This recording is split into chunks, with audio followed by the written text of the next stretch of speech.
Do you need an expensive graphics card to play all those fancy PC games your friends and favorite YouTuber are always talking about? Or is that just a load of lies being fed to you by Nvidia to spend $1,600 on a new 4090? Lethal Company, Risk of Rain 2, Fortnite, Rust. There's a low barrier to entry for stuff like this if you don't include the cost of a decent PC. Which, when I was a kid, I always watched people like PewDiePie, the Yogscast, and Conan play games that for some reason or another I didn't have access to. A lot of the time though, it was just because I didn't have a PC, because them's expensive. All I had was my dad's work laptop with an Intel Inside sticker on it, and all I knew was I could barely run old school RuneScape on the thing. That was quite a while ago though, and the gaming landscape today's changed a decent amount. A lot of what's popular isn't super highly intensive gaming experience for the modern age. Most of it's just games that came out like a decent chunk of time ago. You can see it just from the top 100 selling games on Steam. We hit a little bit of a renaissance not too long ago, and on top of that, games are becoming more and more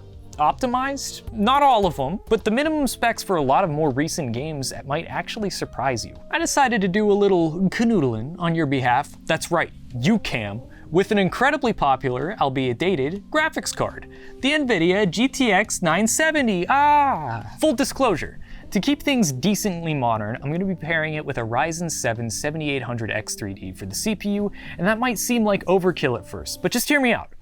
I just want to, but really, we think it's fun to crisscross old and new hardware here. But also, if you think about it, come with me on a little thought experiment here. The Intel i7-5960X, you remember that thing? It came out a month before the 970 and cost freaking $1,000 MSRP, but also had the same core and thread count as the 7800X3D, which you can get brand new now for like $370. And that has a way higher clock speed and 3D V-cache. I bet you feel silly for questioning me now. This is really just me justifying putting an old graphics card in a really new system, which just so happens to be the same one that I used when I tested out the 750 Ti on a bunch of games. Oh, check out that video if you're interested.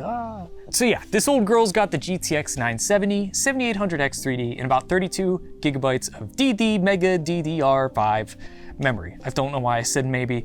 It's 32 gigs. Little history lesson on the 970 before we begin here. It was released in September 2014 at an MSRP of $329 US. The 970 hit the streets with a cool 4 gigs of VRAM and was placed as the most affordable of what you'd consider the high-end cards in NVIDIA's GTX 900 series. The 4 gigs of RAM's a lie. Did you know that? It's a lie? It's a lie. It's 3.5 gigs of fast RAM and half a gig of slow RAM. It was a big controversy back in the day. NVIDIA had to pay people for it.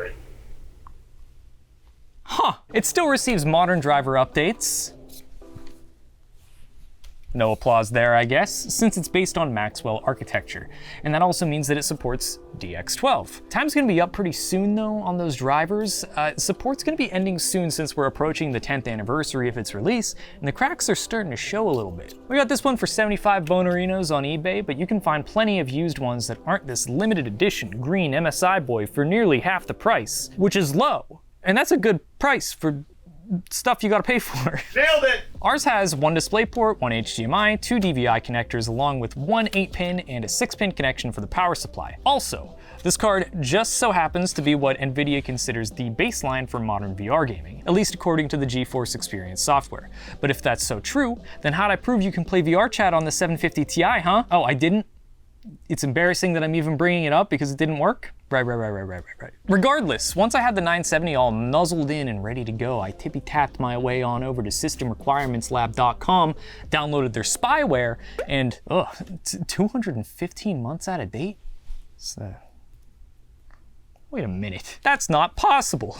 But also, according to the minimum and recommended spec requirements for most modern games, this thing's ready to go for all kinds of stuff. Let's get into the real meat and potatoes of the video now, okay? Some real viscera, if you will. The games. As a baseline, I'm expecting to run all these games okay at 1080p, but I'm gonna try to showcase what I feel is the best settings to balance visuals and performance with the given hardware. To kick things off, I'm gonna start with a few benchmarks from some popular indie games that you might be interested in if you're curious about or new to PC gaming. Maybe you've seen some YouTubers playing these, you tried a different version that's available on consoles, and you wanna try something a little more intensive.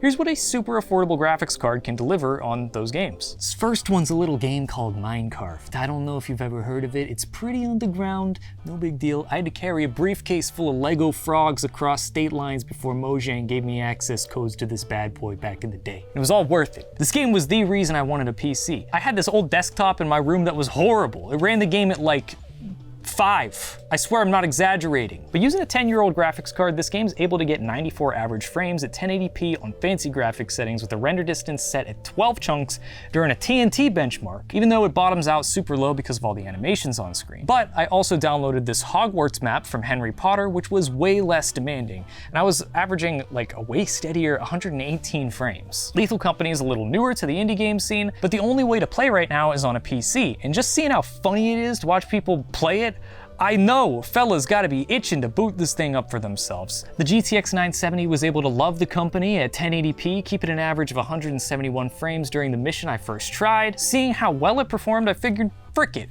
4K, which sounds ambitious. It actually ended up being an average of 72 frames per second at this resolution, and even at its worst, I never dipped below 30 frames. The next one's a little game called Among Us. I don't know if you've ever heard of it. It's a pretty big underground, no big deal. Listen, if you're really new to PCs, you might not realize just how easy it is to run something like Among Us. So I just want to put this here. I know you can play it on your phone, but there's something different about playing it on a PC, on a Discord call with a bunch of friends. You all mute when you're running around and unmute to start freaking screaming at one another during the meetings, or even just typing in chat with a keyboard for that matter. This machine's a little better than a toaster, but I'm sure it'd still run on one. I tried Among Us at exclusively 4K because I was so confident, and it ran at a buttery smooth 60 frames, mostly because the game's got an internal FPS cap of 60. Game run good. Still keeping in the indie games category, but moving on from those easy to run baby games, here's Risk of Rain 2. This is probably one of my absolute favorite indie games, and it's gained a decent amount of popularity over the past few years too. Dropping in at 1080p max settings, the 970 completely held its own with an average frame rate of 138 FPS. This was too good, so I wanted to try and break things. 1440p max settings gave me an average of 108 frames, and when I boosted the resolution to 4K, there was substantially less going on the screen, which I think affected the outcome here. But at 4K max settings, in a section of the game where there wasn't a boss battle happening, I was averaging 125 frames, and even if that's not reflective of all scenarios in the game, I still think it's pretty cool. Hell Let Loose runs on a Series S, so it's gotta be fine on most stuff, right? Not really. The GPU equivalent of the AMD Lockhard, which is what powers the graphics on an Xbox Series S, is something more akin to like a 1650 or a 5500 XT. And while that's pretty on par with what we're working with here, I think the baked-in optimization and quality settings are just going for something a little different on the console version. I want at least 60 frames in a game like this, and the quality suffered a bit as a result. Playing at 1080p medium settings, I was able to average 75 frames, but I'd still push in that mid-40s depending on what was happening on screen. I guess hell was what we left loose along the way. Yes. First of all, I haven't played Ready or Not in like a year or two, and it's way more fleshed out now. Who the heck is this guy? Clips from this game get recommended to me in waves on TikTok, and it's really interesting because it's a highly realistic SWAT team simulator where stakes are high, you die fast, and do not shoot that civilian. Do not. Stop it. This is one of those games where 1080p medium actually comes across as really nice looking. Other than this dude's hair, what is going on there? It plays really well too, and I think the slow-paced nature of the game lends itself to that. I was able to average 96 frames with the 970 and never dipped below 60, although the main hub area got a teensy bit choppy sometimes. The last indie game I gave a shot was Content Warning, and you can imagine this went off without a hitch. I played a single player game because I'm a loser and walked away averaging 76 FPS, running the game at 1440p with the highest possible quality settings. I am not done yet though! I'm gonna check out some era appropriate games for the 970 before we move on to some modern stuff, and then I have some VR shenanigans for you after that. Assassin's Creed Unity was a big old mess when it came out, and since the 970 is a little better than the graphical capabilities of PS4, which is what I originally played it on a decade ago, I figured I'd give it a shot. I was able to keep a steady 72 frames on average, and while the big crowds that tanked performance 10 years ago aren't a huge deal here, the game just kind of looks beat. I don't feel like it aged incredibly well. Next we got GTA 5, which I swear feels like a newer game, but fellas, it's been about 11 years. This game is a year older than the 970. Insert GTA 6 joke here. I just played the first story mission where you follow Lamar around. That's his name, right? Lamar? But I played at 1080p max settings and averaged 66 frames even while flying around town, but I obeyed all the traffic laws. Dark Souls 2 is a weird one because it's locked to 60 frames, but still, this game is so well optimized that I was able to use all those frames at 4K max settings and still accidentally fell off the road in the beginning of the game. Metal Gear Solid 5, aside from having the most painfully long opening sequence, in my opinion, is still pretty relevant today, even though it came out in 2015. Fellas, this game was released on the 360. I could have sworn we had moved past that as a society by then. This game's also capped at 60, and while I couldn't quite hit that at 1440p, 1080p with max graphics settings was keeping me pretty much at the frame rate limit. Thing is, 1440p was so much nicer, and since the game's not super duper fast paced all the time, playing in the 40 to 55 FPS range just kind of felt right to me. Metro Last Light Redux runs really well at 1080p, but you have to have super sampling turned off or at least decreased so it doesn't poop all over the place. All this on the very high preset gave me an average of 102 frames, and cranking it up to 1440p, I could nearly get 60, but it's a lot less stable of an experience. All right, now I'm gonna venture into the unknown with reckless abandon and delve into some modern / more demanding stuff, which of course means we're starting off with Cyberpunk 2077. I don't care if the game's almost 4 years old, just please let me have this. Cyberpunk at 1080p high with no upscaling enabled was basically unplayable on this hardware. Here I got 21 average frames. Turning on FSR to quality mode made things slightly playable at an average of 32 FPS, and funny enough, XeSS made things worse than no upscaling settings at all with a 13 frame average. Compromising a little with 1080p high settings with ultra performance mode set on FSR gave me a 48 FPS average, but the visuals just became a sloppy mess. Changing gears to 1080p with FSR quality mode and low graphics settings was pretty much on par with the former performance-wise,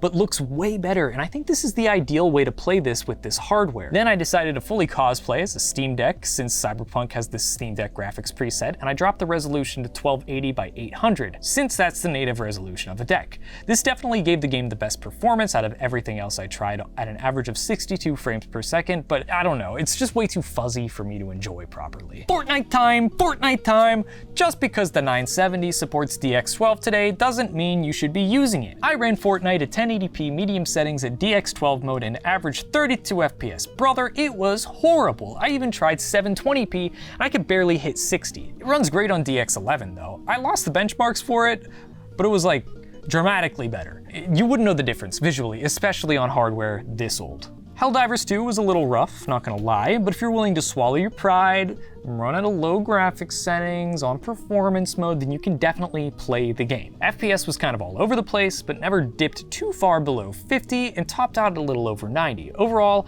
I was averaging around 64 frames. Not bad. Baldur's Gate 3 is one of those games that you could play on anything, not because it'll run well, but just because it's turn-based and that makes lower frame rates way easier to digest. Playing the game at higher fidelity graphics settings tends to skew more towards the 30-ish FPS range, which is fine, but I found the game actually looked and ran better if you just set the graphics quality to low and use FSR2 ultra quality mode. That kept me at around 55 average frames while in combat in a densely populated area of the world, and if you're wondering, yes, I have the achievement. I've only played Apex a couple times, but I remember kind of liking this robot guy. I'll call him Bastion. I don't know why. Regardless, do people actually play this trash at 1080p? Because even on high graphics settings, the game just looks bad. Even if I am averaging 99 frames per second, it's not worth it. Bumping the resolution up to 1440p looks way better, averages 85 frames, and yes, I do realize I might just hate the 1080p mode because I'm playing on a massive monitor. Moving on. The last normal game I have here is Rust. Now, I don't get Rust. What I do know about it is that I bought this game in early access like a decade ago for a PC that absolutely could not run it and then proceeded to never play it. So my first time playing the game being on an era-appropriate GPU feels appropriate. Wait, why did I group this game in with the modern ones? Doesn't matter, it's my video. I played this at 1080p on high and averaged 68 frames per second. Keep in mind that I was just on a tutorial island, had no clue what I was doing, and I got killed by a naked woman almost immediately. Time to try the VR gaming. VR gaming ensues. We are gonna play Jump Simulator, and I hopefully that it comes up on the screen. I feel like I'm too tall. Why am I so tall? Yeah, I'm freaking massive. No normal man is this tall. This runs really well. Yup, that game runs. I wasn't worried about you. All right, next game. Half-Life Alyx is supposed to be one of the most demanding VR games, aside from like Asgard's Wrath or something, which I don't have, and I don't wanna buy it. Performance, high fidelity, about, whoa. I should not be playing this in ultra fidelity mode. This is too high. I feel like it might look fine, but it does not feel fine. Oh, game crashed. Or did it? No, I'm back in the game. Performance, we're gonna go medium fidelity. Why is this like worse than the 750 Ti? This is not good. I'm too tall still. Hello? This is not okay. Come here, baby. I just wanna give you a little kiss. What does this look like? Does this look exciting? Oh, I'm out of ammo. I don't know how, but this is worse than the 750 Ti. I gotta move on. I wanna play No Man's Sky, please. I just learned there was a No Man's Sky VR mode a couple days ago. It's apparently, I don't wanna brag or nothing, a little hard to run, I can already tell. It's also not opening properly. I'm just seeing the Hello Games logo twice. It's exactly what's showing up on the computer screen. That's not okay. Just gonna close that. All right, that didn't work. I'm gonna open Steam VR. All right, it looks horrific, but it's running. Why is it so bad? Okay, something's wrong, but we gotta grin and bear it. Let me just load a game. This is what it's like to try to go to sleep while you're drunk. I don't know if this is actually gonna do anything. I've just been floating through space in a loading screen. This must be the game. All right, I'm done. Mileage may vary. All right, so let's say you pick up a bunch of parts to build yourself a shiny new PC with a 7800X 3D, 32 gigs of RAM, the other stuff, but graphics card? Nah. That 4090's too pricey. You could get a 4060 as a placeholder until you saved up enough money to upgrade, or you could pick yourself up a nice old shiny 970 for like 40 bucks and add the money you just saved to your real GPU fund. Obviously, you're compromising, but it's a legitimate option. One of my favorite parts about building PCs is the opportunity for weird combos like this. Maybe don't play VR on this though. I don't know, it feels like I did something wrong. Did I do something wrong? I actually got Half-Life Alyx to work on a 750 Ti, so this was weird. Regardless, join me fellas. Shed the weight of societal pressure to min-max your system. Embrace the bottleneck. Don't take things too seriously. And tell your dad I said hi.